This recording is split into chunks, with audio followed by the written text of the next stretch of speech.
असांजा बाबा जन बाबा आनंद राम साहिब जन उथी करे जेन महिल 4 बजे स्नान करे छॾींदा तो थधि जो समय गीजर वीजर भी न हूंदा तॾहिं त हिकु बार मन में सुस्ती आई कि अॼु सनानु न कजे, हल्को हल्को बुखार आहे। बाबा जन चयो अरे मन तोखे बढ़िया ताज़ो ताज़ो पानी तो मिले नल जो, सनानु करे वठ भाई। न न अॼु सनानु न कबो, अॼु हथ मुंहुं पंज सनानी।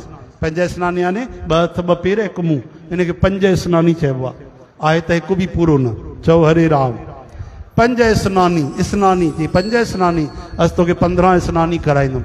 हिते पुराणे घर में खपरनि जो घर हूंदो, धिकी ठहियल हूंदी, 3 मटका हूंदा। बाबा जन थधि जे महीने में, सात संग जी दिसंबर जे महीने में, नवंबर दिसंबर में खयो वो थधो थधो मटको, ऐं हर हर गंगे हे हरी।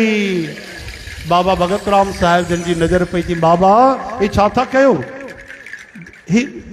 पहिरियों ई कल तव्हांखे हल्को बुखार हुयो, हे तव्हां मटके सां सनानु कयो, हे छा कयो थधे पाणीअ सां? बाबा जन चयो पुट छा कयां, मन बेईमानी पियो करे। मतलब अरे मन चए पियो सनानु ई न कयो त चई मन खे अॼु शिक्षा ॾिनी, वरी करिए बेईमानी न कंदो। चओ हरे राम।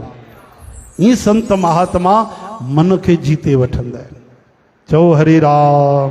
बोलो बाबा आनंद राम साहब की, बाबा भगत राम साहब की।